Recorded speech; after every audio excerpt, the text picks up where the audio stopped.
अस्सलाम नाज़रीन, मैं हूं असद अली तूर अपने प्रोग्राम असद तूर अनसेंसर्ड में। इस वक्त हमें गैर मामूली और बड़ी तहलका खेज खबर के साथ सुप्रीम कोर्ट की इमारत से मौजूद हैं। हमें कुछ ही दमों में सुप्रीम कोर्ट के वन ऑफ द फाइनेस्ट और मेरे फेवरेट रिपोर्टर हसनात मलिक ज्वाइन करने जा रहे हैं। वो कुछ डॉक्यूमेंट्स पढ़ रहे हैं।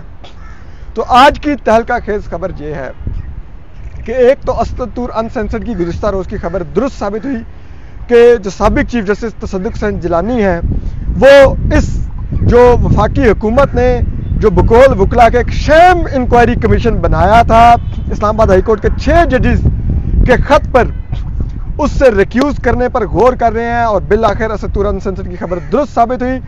जस्टिस तसद्दुक़ हुसैन जिलानी ने उस शेम कमीशन से खुद को रिक्यूज़ कर लिया है, खुद से अलहदा कर लिया है, उसमें काम करने से इनकार कर दिया है। और जो उन्होंने ख़त लिखा है उस खत में तो उन्होंने मजीद थप्पड़ मारे हैं वफाकी हुकूमत, और वफाकी हुकूमत को ये सब कुछ क्यों करना पड़ा इस सब मामले के ऊपर। इसके अलावा जो इस सुप्रीम कोर्ट ऑफ पाकिस्तान है उन्होंने भी सो मोटो नोटिस ले लिया है और एक 7 मेंबर बेंच बनाया, जिसको आप एक लिहाज से ये भी कह सकते हैं कि शायद चीफ जस्टिस काजी फाइज ईसा का एक यू टर्न है, क्योंकि उन्होंने ही फुल कोर्ट से इंडोर्समेंट लेकर तो प्राइम मिनिस्टर से मुलाकात करके तो हुकूमत के हवाले किया था। जिस हुकूमत पर इल्ज़ाम था, जिस एग्जीक्यूटिव पर के उसके मातहत एजेंसियां जजेस को मैनिपुलेट कर रही हैं, ब्लैकमेल कर रही हैं, वीडियो कैमरे लगा रही हैं, सब कुछ कर रही हैं मुबैना तौर पर उस खत के मुताबिक। अब चीफ जस्टिस काजी फाइज ईसा ने भी अपने उससे सुप्रीम कोर्ट ने यू टर्न लेते हुए अब इस मामले का अज खुद नोटिस लेकर 7 रुकनी बेंच बनाया है। और इस बेंच की सरबराही चीफ जस्टिस काजी फाइज ईसा खुद करेंगे, जबकि उनके साथ सीनियर जज जस्टिस मंसूर अली शाह होंगे। इसके अलावा इस बेंच में जस्टिस याया अफरीदी शामिल हैं, जस्टिस अतर मिनल्ला शामिल हैं, जस्टिस जमाल खान मंदोखेल शामिल हैं, जस्टिस मुसरत हिलाली साहिबा शामिल हैं और जस्टिस नईम अख्तर अफगान शामिल हैं। अगर देखा जाए कंपोजिशन के लिहाज से तो इस बेंच में एक पंजाबी जज हैं, 3 पख्तून जज हैं और 3 बलूचिस्तान के जज हैं। और बड़ा ही ये दिलचस्प बेंच है। ये बुध के रोज़ से सुबह 11:30 बजे इसकी समाअत शुरू करेगा। अब जो बात सोचने की है, एक तो सो मोटो और तसद्दुक़ हुसैन जिलानी साहब का जो रिक्यूज़ल है वो चंद मिनट के डिफरेंस से सामने आया है। ऐसा लगता है कि चीफ जस्टिस काजी फाइज ईसा को शायद इल्म हो गया था कि जस्टिस तसद्दुक़ हुसैन जिलानी रिक्यूज़ करने जा रहे हैं।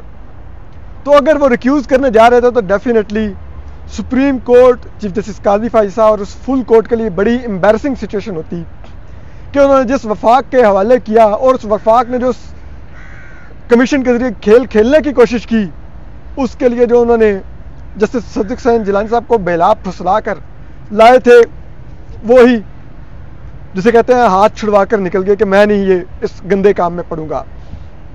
और वो अपने खत में लिखते भी हैं कि जो TORs हैं वो जजेस के खत में लगाए गए इल्ज़ामात से मुताबिकत नहीं रखते, रेलेवेंस नहीं रखते। ठीक है। और फिर इसी तरह उन्होंने कहा कि वो सुप्रीम कोर्ट की तरफ भी उन्होंने इशारा किया। तो ये सारा एक मामला है, लेकिन इसके अलावा ये भी देखा जाना चाहिए कि क्या ये जब सो मोटो नोटिस हुआ है, क्या ये सुप्रीम कोर्ट ने प्रीएम्प्ट किया है? क्योंकि लॉयर्स पिटीशन लेके आ रहे थे, पाकिस्तान के तमाम वेल रिप्यूटेड लॉयर्स जिनकी किसी सियासी जमात से कोई वाबस्तगी नहीं, पढ़े लिखे, क्रेडिबल और इंतहाई आइन और कानून के साथ खड़े होने में वकला, जिनकी तादाद कल 300 थी और आज 400 से भी ऊपर चली गई थी, जो कह रहे थे कि सुप्रीम कोर्ट खुद नोटिस ले आर्टिकल 184(3) के तहत और लाइव ब्रॉडकास्ट करे और बताए कि ये जजेस के साथ क्या होता रहा। तो क्या ये उसको प्रीएम्प्ट किया गया? क्योंकि लॉयर्स अब ये वकला एक तहरीक भी चलाने की तरफ बढ़ रहे थे, सुप्रीम कोर्ट में पिटीशन भी करने जा रहे थे, तो क्या उसको प्रीएम्प्ट करते हुए जो था? और फिर पाकिस्तान के तमाम क्रेडिबल सहाफ़ियों की तरफ से बड़ी सख्त तनकीद हो रही थी सुप्रीम कोर्ट और चीफ जस्टिस काजी फाइज ईसा के ऊपर कि उन्होंने क्यों इंस्टीट्यूशनल रिस्पांस दिया बकौल मतीउल्लाह जान साहब और हसनात मलिक साहब के कि जनरल मुशर्रफ को सजा हो तो फौज का इदारा इंस्टीट्यूशनल रिस्पांस दे, DGSPR खड़ा आके कहे कि हमें अपने साबिक आर्मी चीफ के खिलाफ ये फैसला नामंजूर है और फौज का मोराल मुतासर हुआ उससे। और यहाँ पर 6 सर्विंग जजेस के साथ इतना कुछ हो जाए और सुप्रीम कोर्ट उनकी इज्जत उसी मुल्जिम वफाकी हुकूमत के हवाले कर दे, जिसके ऊपर इल्ज़ाम है कि उसके मातहत एजेंसियों ने सब कुछ किया और जो कि इस तमाम अमल की जो मुबैना तौर पर हुआ बेनिफिशरी है। तो ये क्या इस तनकीद ने काम किया? तो इस पर बात करते हैं। हमारे साथ हसनात मलिक साहब मौजूद हैं। हसनात मलिक साहब, पहले तो ये बताइए, आपके पास बड़ी खबर है कि ये किसने प्रपोज किया ये फुल कोर्ट, सॉरी ये लार्जर बेंच 7 रुकनी और जो 3 रुकनी कमेटी है जिसमें चीफ जस्टिस काजी फाइज साहब खुद सरबराही करते हैं, जबकि उनके साथ जस्टिस मंसूर अली शाह और जस्टिस मुनीब अख्तर शामिल हैं। इन्होंने इस पर गौर किया, ये क्या हुआ जरा बताएंगे आप? देखें, इतला तो ये है कि चीफ जस्टिस काजी फाइज साहब ने कमेटी के 2 मेंबरान को सजेस्ट किया सो मोटो। अब सो मोटो उन्होंने जब सजेस्ट किया तो दोनों ने इंडोर्स किया, क्योंकि जैसे मुनीब अख्तर तो पहले भी इंक्वायरी कमीशन के हक में नहीं, तो जैसे मंसूर अली शाह भी कहा कि ये करना चाहिए। मैं तो समझता हूँ कि चीफ जस्टिस काजी फाइज साहब देर आए दुरुस्त आए, अच्छा इकदाम है, अप्रिशिएट करना चाहिए। बिल्कुल, thank you very much chief justice Qazi Faez साहब। और अच्छा यू टर्न जब भी कोई ले तो उसको अप्रिशिएट करना चाहिए, बिल्कुल। वो मसला ये है कि जो उनका मिजाज है, कहीं ऐसा ना हो कि कोई फिर वो जहाँ जो है वो जस्टिफाई और कोई, मेरा ख्याल है कि जो एक आप कह रहे हैं कल फिर रिमार्क्स में सब क्लास में ले वो बात यह है कि इस चीज़ों में अना में और इन चीज़ों में नहीं आना चाहिए, पर्सनल लाइकिंग डिसलाइकिंग। हमारी जो बात थी, एक तो हमने वो तंजन बात की थी कि इंस्टीट्यूशनल रिस्पांस ये होता है, हालांकि वो कोई रिस्पांस इस तरह नहीं है, रिस्पांस जो है हुकूमत का होता है और वो जिस तरीके से किया गया वो हमारा तंजन था। तो ये जो मामला हम कर रहे थे वो ये कर रहे थे कि जुडिशरी को एक इंस्टीट्यूशनल रिस्पांस देने की जरूरत है। जुडिशरी जो है वो आपको पता है कि हमेशा बड़ी जेलस रही है अपने इंडिपेंडेंस को और अपने इख्तियारात को सेफगार्ड करने में। और एस्टैब्लिशमेंट हम देखते हैं 2007 के बाद कभी भी उसने उस तरह इनके साथ जुडिशरी के साथ बर्ताव नहीं किया जो सियासतदानों के साथ किया, क्योंकि उनको अंदाजा है कि यार इनके पास भी डिजोरो बड़ी पावर है, ये कोई पिटीशन की वकील ले आया जाए। जिस तरह आपको याद है कि साबिक आर्मी चीफ सिर्फ एक्सटेंशन का मामला आ गया, 2 दिन पिटीशन, तो बाजवा साहब खुद किताबें लेके फरोग नसीम की तैयारी करवाते रहे। हालांकि तो ये देखे ना, बात ये कि पावर तो इनके पास है, वो अलग बात है। तो ये जो सरेंडर हम कहते थे कि हो गया कि जी आपने मुलाकात की, ऑप्टिक्स, देखें ये कोई ऐसी बात नहीं थी। मसला ये था कि 6 जजेस ने एक लेटर लिखा है, टाइमिंग पे आपको इतराज हो सकता है, लेकिन संगीन इल्जाम जो जिस तरीके से आपने डील किया, आपने पहले क्या किया, आपने जो है वो एक तो वज़ीर आज़म से ख्वाहिश का इजहार कर दिया, ख्वाहिश का इजहार किया है, उसके बाद हम देखते हैं कि वो ख्वाहिश को जो है वो जो आपने मुलाकात की, उसके बाद हुकूमत बड़ी कॉन्फिडेंट नजर आई। हुकूमत ने कहा जी हम अब इन 6 जजेस को देख लेंगे, मतलब देख इस तरह करेंगे कि हम इतराज करेंगे। और उनको ये भी लग गया पता कि जो सीनियर जज हैं वो भी इनसे खुश नहीं है। तो ये चीजें आपने ऑप्टिक्स अच्छे नहीं दिए और हमारी ये बड़ी हुकूमत तो इतनी शेर होगी, उन्होंने कहा कि जजेस के इल्जामात की हम नफी करते हैं और ये गैर मुनासिब इल्जाम। हालांकि मेरा ख्याल है कि हालांकि भी कमीशन बना ही था, शुरू में भी काम। अच्छा, मजे की बात है कि आप तसद्दुक़ हुसैन जिलानी साहब का लेटर देख जी, बड़ा उन्होंने जबरदस्त तरीके से इस चीज को पॉइंट आउट किया। जरा डिटेल बताएंगे उस लेटर में तसद्दुक़ हुसैन जिलानी साहब ने रिक्यूज किया, उन्होंने क्या लिखा उसमें? अच्छा, एक बात है कि तसद्दुक़ हुसैन जिलानी साहब को इन्होंने सबसे पहले कहा जी कि आपको तो कमीशन भी फुल कोर्ट भी कर रहा है, ये वो उन्होंने हामी भर दी। इन्होंने हुकूमत ने उनको तासुर दिया कि फुल कोर्ट ने आपका नाम प्रपोज भी किया और इंडोर्स भी किया, तो आप बन जाए। फिर हामी बन इस झांसे में आकर जिलानी साहब का हमें भी अंदाजा था कि जब इतनी ज्यादा वो कंट्रोवर्सी में नहीं पड़ती, जब वो शोर मच गया कि भाई ये मामला तो कोई और है, आपसे कोई और काम करवाना चाह रहे हैं, और जिलानी साहब ने खुद बल्कि हुकूमती फैसले को कहा कि मेरा पाँव खराब है, फ्रैक्चर है, तो मैं ईद के बाद आ जाऊंगा, वो बिल्कुल तैयार थे। जब उन्हें हालात का बताया गया, फिर 300 वकीलों ने जो लेटर लिख दिया, उस वक्त तो उन्होंने कंसिडर करना शुरू कर दिया था, जिसमें उनके बेटे भी शामिल थे जी, अब वापस यानी मैं नहीं इस मामले में करूं। और उन्होंने बड़ा अच्छा बताया, उन्होंने जो लेटर पे बताया, एक तो उन्होंने कहा TOR रेलेवेंट नहीं है, जजेस जो हैं वो मांग रहे हैं गाइडेंस सुप्रीम जुडिशियल काउंसिल से कि how to deal this situation, तो इंक्वायरी की कोई समझ नहीं आ रही। दूसरा वो कह रहे हैं कि ये मामला प्योरली डोमेन है सुप्रीम जुडिशियल काउंसिल का और सुप्रीम कोर्ट का, इंडिपेंडेंस ऑफ जुडिशरी का। ये पॉइंट है कि साबिक चीफ जस्टिस कहता है, जो काजी साहब को भी समझ आनी चाहिए कि ये हुकूमत का मामला नहीं है, ये प्योर जुडिशरी का मामला है। जुडिशरी हम समझते हैं पार्लियामेंट की सुप्रीमेसी सुप्रीम है, सब कुछ है, लेकिन सबको पता है यार असद साहब, जो फॉर्म 45 के बाद 47 से जो पार्लियामेंट आई है, उसने क्या करना है। और उसमें भी फिर भी एक माइनॉरिटी पार्टी ने गवर्नमेंट बनाई हुई है। वही बात, वो डंडे के सर पे गवर्नमेंट तो बनवानी गई, लेकिन अब उसके लिए उस गवर्नमेंट को कायम रखवाने के लिए हर कोई तो मुंह पे कालख मलवाने को तैयार नहीं है असनाद साहब। बिल्कुल। तो वो एक बड़ा इश्यू है कि लोग कह रहे हैं कि भाई हम वक्ती तौर पे ये आपके लिए काम तो कर दें, लेकिन इनका तो फ्यूचर नजर नहीं आ रहा, हम क्यों इनके लिए अपने आप को भी डबोलें। तो ये भी तो एक फैक्टर है। देखिए बात यही है कि जो अब भी मैं नहीं समझता कि कोई बहुत बड़ा इसमें कुछ चीज़ होगी, कि कोई सजाएं होंगी, ये वो होगी। कुछ होना ये चाहिए था कि रिस्पांस एक इंस्टीट्यूशन की तरफ से, इंस्टीट्यूशन आया कि जी हम अपने 6 जजेस के साथ खड़े हैं। ऐसा लगा, तसर ये मिला कि ये जजेस उनके सबसे ज़्यादा खिलाफ हो गए। और हुकूमत से ज़्यादा मौजूदा सुप्रीम कोर्ट को इस लेटर से तकलीफ हुई है। और फिर खबरें जब कल किसी ने कहा कि अब ये खबर ठीक है या नहीं, मुझे नहीं पता, फाद शहबाज खान ने जो कहा, वो फाद शहबाज ने कहा जी कि काजी साहब ने कहा कि छुरा घोंपा है। में अब समझ नहीं आ रही है छुरा किस तरह। अब यही बात आपने जब प्रेसिडेंशियल रेफरेंस पे जब आपने कहा फुल कोर्ट, तो बंदियाल साहब ने कहा जी छुरा घोंपा, आपने एतराज़ किए, आपने छुरा घोंपा कि जी आपने 2 जजेस पर एतमाद नहीं किया हम पे, हम आपको इस तरह नहीं करना चाह रहे थे। ये चीज़ें आपने जब जो एतराज़ किए, जब आपने कहा कि आसिफ सईद खोसा मुझे अलहदा ले गए और जो बातें की, फिर आपने कहा कि मैं एक लेटर के जरिए सब कुछ बताऊंगा कि मेरी स्पाइंग कैसे होती रही, मेरी फैमिली की किस तरह होती रही, फर्म किस तरह हायर होती रही। सारा केस आपका ये था कि मेरे खिलाफ सिर्फ फैजाबाद धरना की जजमेंट के बाद मेरे खिलाफ हुआ। अब मसला ये है कि यही चीज़ जो हाई कोर्ट के जजेस कह रहे हैं, तो आप कहते हैं नहीं ये इस तरह नहीं है। अब मेरा ख्याल है कि मैं भी खबर वो ठीक ना हो, लेकिन अब बात ये कि उसकी तरदीद नहीं आई। ये इतलात आई कि सुप्रीम कोर्ट के जजेस नाराज थे। क्यों थे उसका गलत रिएक्शन है। जस्टिस जमाल खान से ने भी माजरत के साथ, जिनके भाई अभी तक कह रहे हैं कि वो सेंटर भी बने, वो भी उन्होंने भी कोई कहते हैं कि फुल कोर्ट मीटिंग में क्रिटिसाइज किया इन जजेस को। तो मसला ये है कि जब आप इस तरह के करेंगे, देखिए बात ये है कि इनफॉर्मली तो आप बात कर सकते हैं या आप, लेकिन फॉर्मली आपको जब पब्लिक में आपने रिस्पांस देना है तो आपने कहना है कि हम इन 6 जजेस के साथ खड़े हैं, हम इस तरह नहीं होंगे। और आपने बजाय हीरो आपने किसको बनाया, जिनको 1 साल से वो कह रहे हैं कि हमारे साथ जो कुछ हो रहा है ये आप करें, कमजोरी किसकी है उसके मामले में आप पूछ नहीं रहे। होना तो ये चाहिए कि 1 साल से वो अपने चीफ जस्टिस को कह रहे हैं कि जी ये मसला हो गया हमारे साथ, ये है वो है, तो उस मामले में वो चीफ जस्टिस उस इस्लामाबाद हाई कोर्ट उस मामले को देखते। तो अब ये जो सारा कुछ हो गया है, मेरा ख्याल है कि ये चीज़ें बाहर निकल रही थी, अब भी चीज़ें कंट्रोल में रहेंगी। चीफ जस्टिस काजी फैसा खुद हेड करेंगे, अच्छी बात है, ठीक है। अवेलेबल जजेस बताया जा रहा है जो इस्लामाबाद में सारे हैं।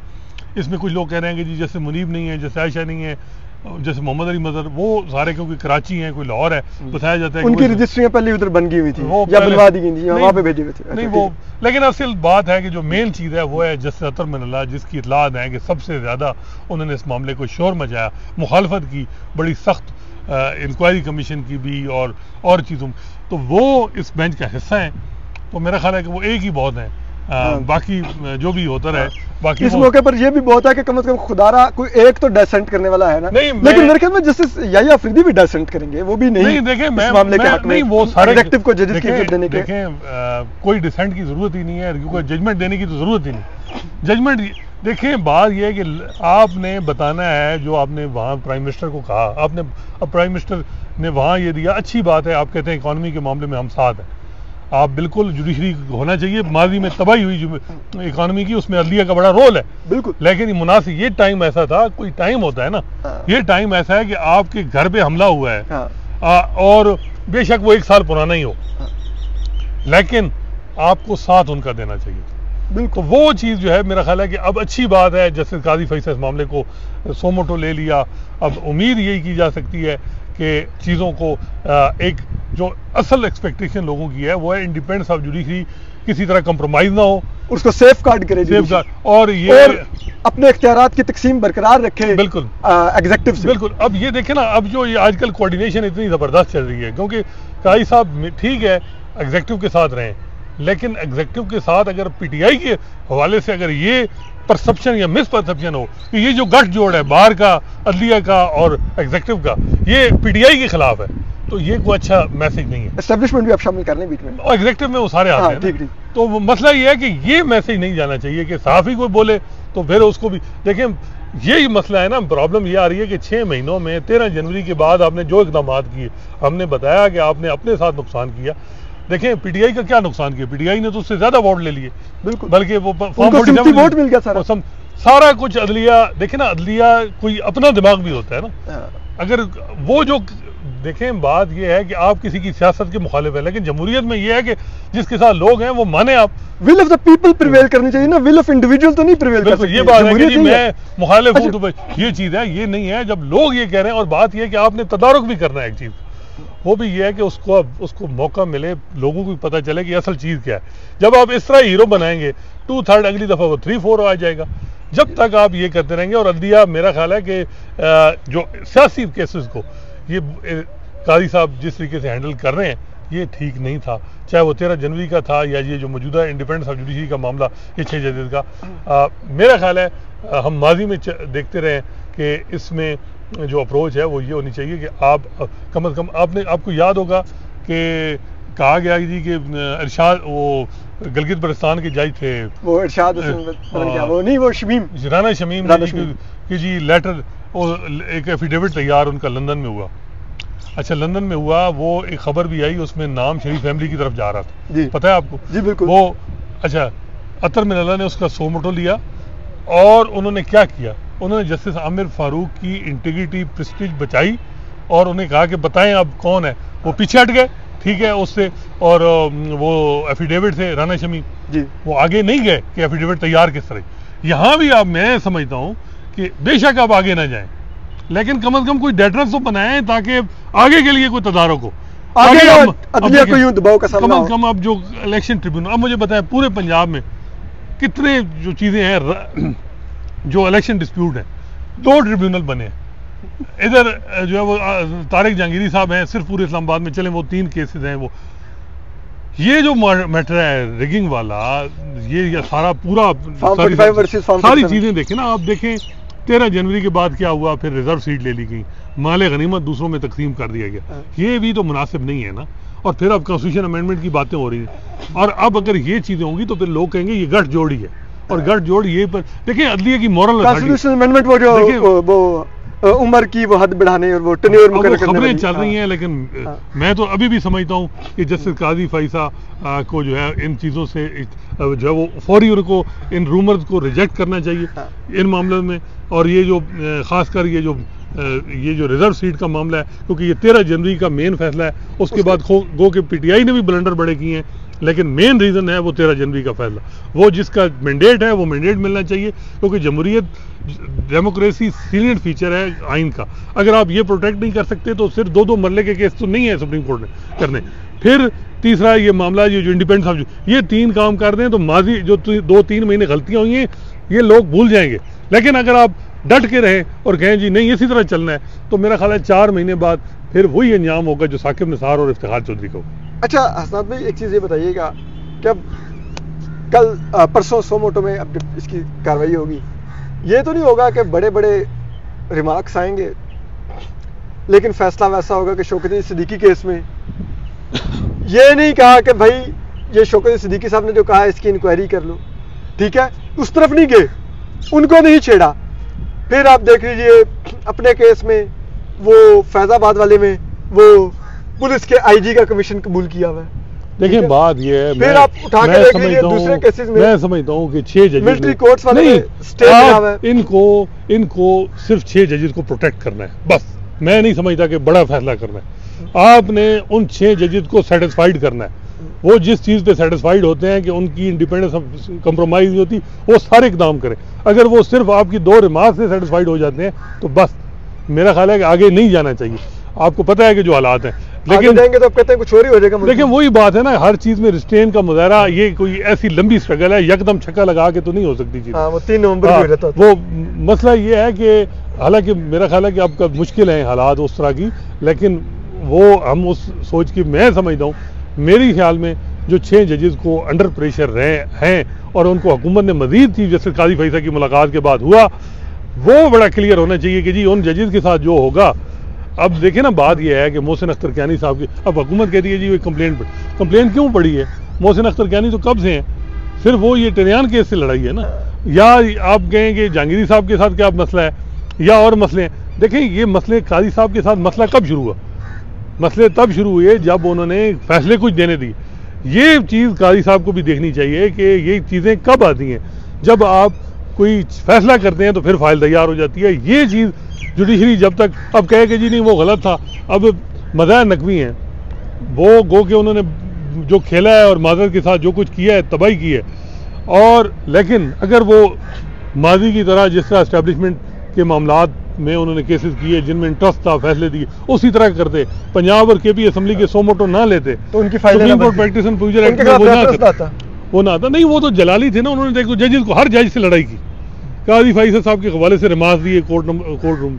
अब वो फिर जैसे मंसूर अली शाह के हवाले से जाती तौर पे कुछ चीजें की, सरदार तारिक साहब से नाराज, उन्होंने तो सबको नाराज किया, तब उनके साथ ये सरदार तारिक साहब की तो इफ्तारी वापस भिजवा दी थी उन्होंने, और बहुत कुछ किया। और तो ये मैं कह रहा हूँ कि ये चीजें बड़ी जरूरी हैं। तो ये अब जो ये मैसेज आया कि जी 6 जजेस, सुप्रीम कोर्ट के जजेस 6 जजेस से नाराज हैं, ये बड़ा गलत था और डेंजरस था इसका हुकूमत ने। और यही हमें आ रहा था कि अब गुस्सा आएगा जी, गुस्सा आएगा और जजेस, तो ये वैसे मैं समझता हूँ कि उन्होंने लेटर पे आप ये इतराज़ कर सकते हैं कि लेटर लेट आया, ये आया, लेकिन उन्होंने मांगा क्या था? उन्होंने कहा थी गाइडेंस दें। तो आप गाइडेंस दे देना कि जब इस तरह का मामला हो, जब कोई मुलाकात करने आए तो क्या करना चाहिए, किस तरह करना चाहिए। अब यही चीज़ जब शौकत सदीकी साहब का केस चल रहा था उस वक्त यही बात आ रही थी कि शौकत साहब कहते जी मैंने टाइम मांगा है साकिब निसार से, मैंने वो किया है तो मैंने तकरीर कर दी। तो जब उमर रज़ा बंदयाल थे तो वो कहते थे कि जी आपने तकरीर क्यों की, आपने तकरीर नहीं करनी चाहिए थी। और वो मिसाल देते थे मोहसिन अख्तर कैनी की, जब अतर मिनल्लाह साहब के दौर में किसी ने उनको अप्रोच किया, कोई व्हाट्सएप किया, तो उन्होंने बताया अपने चीफ जस्टिस को, रजिस्ट्रार ने लेटर लिखा बाकायदा एजेंसीज के सीनियर हेड को, और उसके बाद उस बंदे को फारिग किया गया। ये रिस्पांस होता है। उन्होंने उमर अता बंदयाल साहब ने यहाँ नाम नहीं लिया था, लेकिन उन्होंने कहा था कि एक और जज को भी किया। अब ये है कि जजेस को ये जो मुलाकात हुई, आपने कहा कि फैजाबाद धरना की जजमेंट की इम्प्लीमेंटेशन करें, ये करें, उसका मैसेज अच्छा नहीं किया, सीधी बात। और फिर जो इर्द गिर्द लोग हैं, अब मुझे ये बताएं, कुछ लोगों ने टारगेट करना शुरू कर दिया 6 जजेस को, और कुछ लोग ऐसे थे जैसे ऐसे बताया लग रहा था कि वो करवाए जा रहे हैं। बिल्कुल। और वो उनसे ये काम माजी में भी करवाया जाता रहा। वो फिर जुडिशरी के लिए कोई अच्छा नहीं। जैसे अतर मिल्ला को उन्होंने टारगेट करना शुरू कर दिया, ऐसा लगा कि जैसे अतर मिल्ला की उनको सुपारी दी गई है किसी अहम शख्सियत की तरफ से, क्योंकि जिनके वो आजकल तर्जमान भी कहलाते हैं, तो वो बस वो जो मर्जी। लेकिन मेरा ख्याल है कि देखें, बात ये है कि ये तो कई लोगों को होता है, ड्यूटियां भी होती हैं कि भाई यार आपने ये बंदा इसको 4 महीने इसी तरह चलाना है, यही सब बाग दिखाने हैं, आगे पीछे ना देख, ताकि वो उसके साथ लगे रहो, उसके कान में बातें डालते रहो, दलदल ना हो जाए। और खैर वो इतना बंदा 65 साल में या 64 साल में मेरे ख्याल है किसी के कान में नहीं होता, उसको खुद भी सोचना चाहिए कि क्या ठीक है। जो माजी में मुझे ये बताएं 300 जो ये वकील हैं, इनमें से तकरीबन 280-90 तो वो होंगे जिन्होंने जस्टिस काजी फैसल के खिलाफ जब रेफरेंस आया तो सख्त मुजम्मत की, और वो मुजामत। अब वो क्यों खिलाफ है? जरा काजी साहब अपने आप से पूछे ना कि या वो 300 गलत है या मैं गलत हूँ। कोई बात अपने आप से करनी चाहिए ना। वजह क्या है कि क्यों ये चीजें हो रही हैं, और जरा इर्द गिर्द की सुननी छोड़ के अपनी खुद सोचनी चाहिए। नहीं, वो सुनना मेरा नहीं ख्याल कि वो सुनते किसी एक आध की होंगे पाकिस्तान दुनिया में, लेकिन इसके अलावा मेरा ख्याल है कि वो उनको खुद देखना चाहिए तजिया। और अच्छी बात है, मैं तो समझता हूँ, अप्रिशिएट करता हूँ कि उन्होंने अच्छा इकदाम किया, उसकी रीजन कोई भी हो। अच्छा, ये कुछ लोग हसनात में लगे हुए थे कि सो मोटो किस बात का बनता है, किस बात का बनता है, हमारी बिरादरी की खाल में फिर रहे होते हैं, तो अब वो क्या करेंगे? सो मोटो तो हो गया है, वो क्या करेंगे? कुछ उनके लिए कोई अगर आप तजवीज़ करें, कोई मतलब कोई अच्छी दवाई या कुछ बरनोल या कोई भी, जो लोग कहते हैं सो मोटो किस बात का बनता है, क्यों सो मोटो भाई, क्यों? वो अब क्या करेंगे? देखें, और वो बड़े जस्टिस आसिफ सईद खोसा के फैसले निकाल के फिर रहे थे कि वो कैमरों के बारे में, वीडियो के बारे में, तो ये वो बात यही है ना कि अभी भी मेरा ख्याल है कि जो हेयरिंग है, तो काजी साहब को हेयरिंग के दौरान ये कोई ऐसी बात नहीं करनी चाहिए, बड़ा इंस्टीट्यूशन को मजबूत करना है। अब कहते हैं जी वो जी इनकी, मैं तो समझता हूँ कि इस एग्जेक्टिव पे, इस हुकूमत पार्लियामेंट पे पहले तो जो इतराज़ात हैं, ठीक है, उनको दूर किया जाए। वो जो फॉर्म 45 और 47 की बात है, ठीक है, सारे सबको पता है कि क्या होगा। तो आप इसकी आड़ में अगर कहें कि जी अब पार्लियामेंट ये तो नहीं है कि पार्लियामेंट कल गए सुप्रीम कोर्ट को खत्म कर दो, हाँ, तो खत्म हो जाएगी। Independence of judiciary main salient feature है, उसको आपने करना है। और आपको अभी मुझे बताएं, जस्टिस काजी फैसल का अपना मामला, अगर पार्लियामेंट के पास होता तो पार्लियामेंट उस वक्त जनरल फैज फारिग करवा चुके होते। ओहो, आज हाँ, आज हिस्ट्री में वजह क्या नाम हुई? लिखा होता। वजह क्योंकि हमारी पार्लियामेंट अभी कमजोर है सियासी जमातों में। मुझे तो कल अख्तर हुसैन साहब आप कहते अंदाजा हैं कीजिए कि ना, सबसे ये वो पार्लियामेंट है कि फैसल वाडा को आजाद मुंतखब करवा रही है। देखें ये वो सियासी जमातें हैं। मैं ये तो बड़ा हालत है। सबसे ज्यादा अफसोसनाक इस वक्त सियासी क्योंकि कहीं से ये मुबैना तौर पर कह दिया सियासी गया जमा- कि हमारा बंदा लगाओ, तो वो अब ये सियासी जमातें जो हैं वो इतनी इन 6 जजों के खिलाफ फर्क क्या है? हम माजी में पीटीआई, नून और पीपल्स पार्टी में फर्क क्या रहा है? माजी में काजी फैसल के खिलाफ पीटीआई थी, अब इन 6 जजों के खिलाफ नून और पीपल्स पार्टी है। पीपल्स पार्टी अभी फिलहाल खामोश है, कल कहा जाएगा, मे भी वो भी प्रेस कॉन्फ्रेंस करते हैं, लेकिन नून लीग तो लगी हुई है। हाँ, बात उनके ये- कारकुन भी ट्विटर पे पूरी कैंपेन चला रहे वही मैं हैं, कह रहा उनके कारकुन सहाफी भी पूरी कैंपेन चला रहे हैं। देखें बात यह है कि वो मसले इस वक्त अगर अदलिया जो है ना, ये काजी साहब को भी अगर इंडिपेंडेंस होगी तो उनकी भी बचत हुई। मंसूर अली शाह, मकबूल बाकिर ऐसे जजेस थे तो तब बात हुई। हाँ, अब भी अगर उन्होंने आप बचाया उस वक्त की एस्टेब्लिशमेंट के हमले से चीफ जस्टिस काजी फाइसा को। देखें, अब अगर आप कहें जी बाबर सत्तार साहब के खिलाफ मिसरिकुलेशन है, ये चीजें क्यों हो रही हैं जी? वजह यह है कि उसने फैसले दी। हाँ। देखिए ये आप असद किसी आदमी के पीछे 10 कदम चले ना तो आप कई इरेगुलरिटी ढूंढ लेंगे। देखना चाहिए कि वो उस वक्त क्यों नजर आती हैं। ये अदलिया मेन पॉइंट है जब वो कि यार ये पाकिस्तान में असल पावरफुल को चैलेंज करता है। देखें बात यह है कि ये रेफरेंस जो आया है इसके पीछे मुरकात के हैं, ये जरा चेक कर लें, बस उसके बाद खत्म। ये बिल्कुल। मुरकात हो। अब काजी साहब का मेन केस क्या था कि मैंने फैजाबाद धरना की जजमेंट दी, उसके बाद पर्सनल हो गया। फैज हमीद ने मुलाकातें की, फरोग नसीम साहब ने खुद हमें बताया कि जी सारे जो कानूनी माहिर थे, जो बाद में बड़े, अब मैं नाम नहीं लेता, उन सबको बुलाया गया कि जी बाग बगोला थे कि जी वो कहते हैं मैं और नासिर इकबाल थे। उन्होंने कहा जी वो बड़े नाराज थे फैज हमीद साहब और वो। उन्होंने कहा जी ये देखें इसने क्या लिख दिया। हालांकि उस वक्त के अटार्नी जनरल ऑफिस में सुहेल महमूद डिप्टी अटार्नी थे, उन्होंने कहा था कि ये एकेडमिक किस्म की ऑब्जर्वेशन है, इसमें ना आप करें। लेकिन गुस्सा था, रिव्यू डलवाए गए, फिर भी गुस्सा कम ना हुआ, फिर नई चीज़ें ले आए। वो कहते हैं फरोग नसीम के जी जब ये चीज़ें आई, मुझे कहते थे कि उस जजमेंट की बुनियाद पे रेफरेंस फाइल करो, तो मैंने कहता था कि नहीं बनता रेफरेंस। कोई चीज़ें जब नहीं आई तो मैंने कहा अब बनता है। तो देखें ना, ये चीज़ें, ये वही वारदातें हैं जो माजी में आपके साथ होती नहीं है। हम तो ये बात कह रहे हैं, बाकी और कोई आपकी मर्जी है। मसला ये है कि जब आप देखें, बात ये पीटीआई और नून और पीपल्स पार्टी की नहीं है, बात असूल की। अगर आप कहें जी अब ये असल मसला एक जो हम बहुत से लोग नाराज आजकल क्यों हैं, बहुत गुस्सा कर रहे हैं सोशल मीडिया, वजह यह है कि जी 6 जजेस की बातें ठीक होगी तो उसका बेनिफिशरी पीटीआई होगी, जजेस पे दबाव कम हो जाएगा, रिलीफ मिलने शुरू हो जाएंगे, उसका नुकसान इस मौजूदा हुकूमत को होगा। तो भाई अदालत का काम तो ये है कि वो तो कानून और आइन के मुताबिक चीजें करे कि फायदा और नुकसान तो नहीं देखना। उसके लिए बहुत मैटर ही नहीं करता कि किस पार्टी को फायदा पहुंचेगा, उसके लिए पता है कि आइन और कानून के मुताबिक कौन डिजर्व करती है। नहीं देखें, बात यह है रियासत और अवाम और सियासी जमातों में अगर कोई एक साइड ज्यादती करे तो अदलिया है। अगर रियासत, खैर रियासत के साथ किसने क्या ज्यादती करनी है, जब रियासत की एक तरफ करे तो फिर अदलिया ही रोल पर। अदलिया जब अदलिया भी और रियासती इदारे भी एक पेज में हो जाएंगे तो लोग कहाँ जाएंगे। असल बात यह है कि थोड़ा बैलेंस रखना पड़ता है।